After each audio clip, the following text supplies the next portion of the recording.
आणि फायनली माझा जो 4000 वॉच टाईमचा जो क्रायटेरिया होता तो कंप्लीट झालेला आहे. तर नमस्कार मंडळी, आज पुन्हा एकदा तुमचं स्वागत आहे माझ्या नव्या कोऱ्या ब्लॉगमध्ये. आजचा ब्लॉग खूप स्पेशल असणार आहे. आज ती प्रत्येक व्यक्ती रिलेट करेल जिने आजपर्यंत YouTubeवरती व्हिडिओज अपलोड करून चॅनल मॉनिटाईज होण्याचं स्वप्न बघितलं आहे. तर मित्रांनो, आता तुम्हाला वाटत असेल की एवढी काय मोठी गोष्ट आहे YouTube चॅनल मॉनिटाईज होण्यामध्ये. तर त्यासाठी आपण YouTube मॉनिटाईज होण्यासाठीचा जो क्रायटेरिया आहे तो बघूया. तर YouTube चॅनल मॉनिटाईज होण्यासाठी 2 गोष्टी खूप महत्त्वाच्या असतात. एक म्हणजे तुमचे सबस्क्रायबर्स आणि दुसरी म्हणजे तुमचा वॉच टाईम आवर्स. जर तुम्हाला तुमचं YouTube चॅनल फुल मॉनिटाईज करायचं असेल तर 1000 subscribers and 4000 hours watch time complete करणं गरजेचं असतं. जर तुम्ही लाँग व्हिडिओज अपलोड न करता शॉर्ट्स व्हिडिओ जर अपलोड करत असाल, तर त्यासाठी तुम्हाला 90 दिवसांच्या आत 10 मिलियन व्ह्यूज कंप्लीट करणं गरजेचं असतं. वॉच टाईम आवर्स जर तुम्हाला कंप्लीट करायचे असेल, तर त्यासाठी तुम्हाला लाँग फॉर्ममध्ये व्हिडिओ शूट करून तीही अपलोड करणं गरजेचं आहे. तर मी निवडला होता लाँग फॉर्म व्हिडिओज. आता लाँग फॉर्म व्हिडिओजमधून तुम्ही जेव्हा सबस्क्रायबर्स आणि वॉच टाईम्स आवर्स गेन करता, तेव्हा तुमच्यासाठी ते ईझी पण असतं आणि हार्ड पण असतं. ईझी यासाठी असतं, जेव्हा तुम्ही चॅनल मॉनिटायझेशनकडे जात असता, तेव्हा तुम्हाला 365 डेजचा क्रायटेरिया मिळतो. म्हणजे ऑलमोस्ट 1 इयर तुम्हाला मिळतात. बट हार्ड यासाठी जेव्हा तुम्ही नवीन असता, तुमचे सबस्क्रायबर कमी असता आणि त्यामध्ये व्ह्यूज गेन करणं हे तुमच्यासाठी हार्ड होऊन जातं. त्यासाठी जास्तीत जास्त व्ह्यूज मिळवणे हे मॅन्डेटरी असतं. जास्तीत जास्त व्ह्यूज मिळाल्यामुळे तुमचा जो वॉच टाईम्स असतो तो जास्त प्रमाणामध्ये ग्रोथ होतो आणि तुमचं चॅनल मॉनिटाईज होण्यामध्ये हेल्प होतं. पण कमी सबस्क्रायबर्स असताना देखील तुम्ही जास्त प्रमाणात व्ह्यूज मिळवू शकता. त्यासाठी तुमच्या चॅनलचा एक निश असावा लागतो. निश यासाठी की ह्या निशमुळे YouTubeला समजते की तुम्ही कोणत्या कॅटेगरीचे व्हिडिओज बनवता आणि ते अपलोड करता. ज्यामुळे YouTube अल्गोरिथमला सोपं जातं की ते कोणत्या लोकांपर्यंत तुमच्या व्हिडिओज प्रमोट करतील. आता निश म्हणजे काय? निश म्हणजे जेव्हा तुम्ही कोणत्यातरी एका कॅटेगरीच्या व्हिडिओज YouTubeवरती अपलोड करतात. YouTubeवरती व्हेरियस कॅटेगरीजमध्ये व्हिडिओज अपलोड केले जातात. तर त्यामध्ये ट्रॅव्हल असतात, कोणाचे पर्सनल ब्लॉग असतात, इन्फॉर्मेटिव्ह असतात, कॉमेडी असतात. तर जेव्हा तुम्ही एकाच कॅटेगरीचे व्हिडिओ अपलोड करता, त्याला निश बोलतात. मग तो तुमच्या चॅनलचा निश ठरला जातो. जसं की मी माझ्या ट्रॅव्हल कंटेंटचे जे व्हिडिओज असतात, ते मी YouTubeवरती अपलोड करत असतो. यामध्ये काही लोकं काय करतात, की त्यांचा इन्फॉर्मेटिव्ह चॅनल असेल, तर त्यावर ट्रॅव्हलचे कंटेंट पण टाकतात, पर्सनल ब्लॉग पण टाकतात. तर तसं करू नये. जर तुमचा ट्रॅव्हलचा चॅनल असेल, तर तुम्ही ट्रॅव्हलचेच व्हिडिओ अपलोड करा.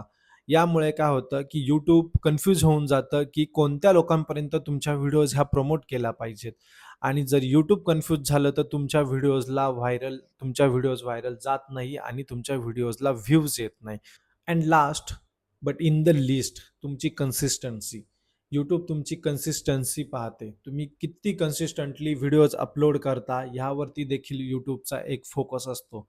तुम्ही जर आठवड्यातून एकदा व्हिडिओज अपलोड करत असाल, तर तुम्ही कन्सिस्टंटली प्रत्येक आठवड्याला एक व्हिडिओ ही अपलोड केलीच पाहिजे. याबरोबर कन्सिस्टन्सी जशी महत्त्वाची आहे, तशी त्याबरोबर तुमचे पेशन्स लेव्हल देखील टेस्ट केले जातात. YouTube also testing your patience level. एक उदाहरण देतो. जेव्हा मी नवीन चॅनल खोललं, माझे व्ह्यूज हे खूप हाय लेव्हलला जात होते. त्यानंतर एक अचानक असं झालं, की माझे व्ह्यूज येणं कमी झालं. मी कंटिन्युअसली व्हिडिओ टाकत होतो. जसं की मी बोललो कन्सिस्टंट राहायचं होतं मला. मी कंटिन्युअसली व्हिडिओ टाकत होतो. जो माझा व्हिडिओ टाकण्याचा जो रेशो होता, तो माझा कंटिन्युअसली चालू होता. But at a some point YouTubeने माझे व्ह्यूज प्रमोट करणे बंद केले. माझ्या व्हिडिओजला रेकमेंड करणं कमी केलं. यामुळे काय होतं, की ते तुमचे पेशन्स लेव्हल पण बघतात. आता अशा वेळी आपण जर थांबलो आणि व्हिडिओज अपलोड करणं बंद केलं, तर ही सगळ्यात मोठी आपली हार होऊन जाते. त्यामुळे जेव्हा-केव्हा आपले व्ह्यूज YouTubeचे YouTube व्हिडिओचे व्ह्यूज कमी येत असतील, तेव्हा देखील आपण कन्सिस्टंट राहणं हे खूप गरजेचं असतं. आणि मी तेच केलं. जेव्हा मला कळलं, की माझे व्ह्यूज आता जात नाहीये, मी काहीही अपलोड करू, त्याला अजिबात व्ह्यूज येत नाहीये, तरी देखील मी कन्सिस्टंट राहिलो. हां, ठीक आहे, थोडं डिमोटिव्हेटिंग वाटतं, पण तरी पण आपण कन्सिस्टंट राहिलं पाहिजे आणि ह्याच गोष्टीमुळे माझे 4000 वॉच टाईम्स कंप्लीट झाले आहेत. आता राहिली गोष्ट फक्त माझे जे सबस्क्रायबर्स. आता हाफ मॉनिटायझेशन करण्यासाठी लागतात 500 सबस्क्रायबर्स. तर 500 सबस्क्रायबर्समधले आत्ता माझे 480 सबस्क्रायबर्स कंप्लीट झालेले आहेत. राहिलेत फक्त 20 सबस्क्रायबर्स. आता मी ही व्हिडिओ शूट करत आहे तेव्हा माझे 480 सबस्क्रायबर्स आहेत. ऑलमोस्ट मी जेव्हा ही व्हिडिओ अपलोड करेल, आय होप की माझे 500 सबस्क्रायबर्स कंप्लीट झाले असतील. त्यानंतर मी चॅनल मॉनिटायझेशनसाठी अप्लाय करेल. चॅनल मॉनिटायझेशनसाठी अप्लाय केल्यानंतर ती जी व्हिडिओ असेल, अप्लाय कसा करायचा, त्याचे काय स्टेप्स आहेत, ते मी तुम्हाला नंतर व्हिडिओमध्ये क्लिअरली दाखवेल. आणि चॅनल मॉनिटायझेशन करण्यासाठी 3 महत्त्वाच्या गोष्टी ज्यामधून मी स्वतः गेलेलो आहे. एक तुमचा हार्डवर्क, तुमचं डेडिकेशन आणि तुमची पेशन्स लेव्हल. नुसते कन्सिस्टंट राहून उपयोग नसतो. तुमचं हार्डवर्क, तुमचे डेडिकेशन आणि तुमची patience level. YouTube also monitor this and this will be help you to grow and monetize your channel. तुम्ही यूट्यूब चॅनलवर ब्लॉग टाकायचा म्हणून जर कारणं दिलीत, माझ्याकडे लाईट्स नाही आहे, माझ्याकडे कॅमेरा नाही आहे, माझ्याकडे माईक नाही आहे, तर ती सगळ्यात निगेटिव्ह गोष्ट तुम्ही काढून टाका. हां, camera does matter, camera quality does matter, but तुमच्याकडे जी गोष्ट अवेलेबल आहे, तुमच्याकडे विवो, आयफोन, कोणताही फोन असू द्या, तुम्ही कॅमेरा ओपन करा, तुम्ही शूट करायला सुरुवात करा. तुमचं हार्डवर्क, तुमचं डेडिकेशन आणि तुमची पेशन्स हे फक्त कंटिन्यू ठेवा. Your channel has been monetize. एक दिवस तुम्ही स्वतः बोलाल, my channel has been monetize. आज ही व्हिडिओ बनवण्याचं कारण की गेली ऑलमोस्ट 4 वर्ष मी यूट्यूबसाठी ट्राय करत होतो की माझं चॅनल मॉनिटाईज होईल, चॅनल मॉनिटाईज होईल. 2022ला मी याची सुरुवात केली होती. 1 मे 2022ला मी माझी पहिली कल्याण टू उज्जैन ट्रेनची ट्रिप मी अपलोड केली होती. त्यानंतर समहाऊ द रिझन मला ते कंटिन्यू करणं पॉसिबल झालं नाही. मग मी माझ्या यूट्यूबवर व्हिडिओ टाकण्याच्या कन्सिस्टन्सीला मी सुरुवात केली. टाईम भेटत नाही, टाईम काढावा लागतो. एडिटिंग येत नाही, एडिटिंग शिकावी लागते.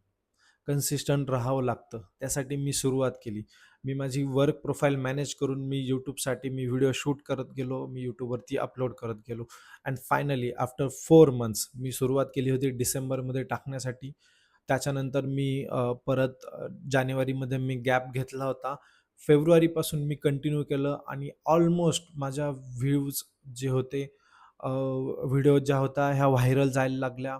फेब्रुवारीपासून माझ्या ऑलमोस्ट 4 ते 5 व्हिडिओज ह्या व्हायरल गेला. एक व्हिडिओजला आता 58,000 व्ह्यूज आहेत. एकला 40,000, एकला 41,000 and almost I have reach 3 lakh views on 3 lakhs views in 3 months. आणि ही खूप मोठी गोष्ट होती माझ्यासाठी की माझे 3 ते 4 महिन्यामध्ये 3 लाखाच्या वर व्ह्यूज गेले आणि फायनली माझा जो 4,000 वॉच टाईमचा जो क्रायटेरिया होता तो कंप्लीट झालेला आहे. आणि आता राहिली फक्त एक गोष्ट, 500 सबस्क्रायबर्स और 1000 subscribers. 500 subscribers is mandatory to apply for monetization and 1000 subscribers to mandatory to get a full monetization. The benefit of full monetization, you can earn from watch page ads. हां, आता एक last thing, YouTube channel monetize झाल्यानंतर काय benefit मिळतो आणि काय फायदा आहे? तर यूट्यूब चॅनल मॉनिटाईज झाल्यानंतर ज्या काही तुम्ही व्हिडिओज अपलोड करता, त्यावर जे व्ह्यूज येतात, त्या व्ह्यूजवर जी ॲड्स जाते, त्यामधून तुम्हाला एक रेव्हेन्यू जनरेट होतो, जो डॉलरमध्ये जनरेट होतो आणि ती करन्सी तुम्हाला रुपीजमध्ये तुमच्या बँकमध्ये ट्रान्सफर होते. तर त्यासाठी जो क्रायटेरिया आहे, ज्या स्टेप्स आहेत, त्या मी स्टेप बाय स्टेप तुम्हाला पुढील व्हिडिओमध्ये सांगेल. जसं मी नेक्स्ट लेवल अचीव्ह करेल. आता मी मॉनिटायझेशनसाठी अप्लाय करेल. अप्लाय केल्यानंतर मग Google AdSenseचा पिन घ्यावा लागतो. Google AdSenseचं अकाउंट ओपन करावं लागतं.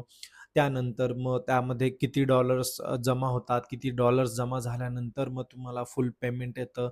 यावर मी एक सेपरेट व्हिडिओ बनवेल आणि ती मी नंतर अपलोड करेल.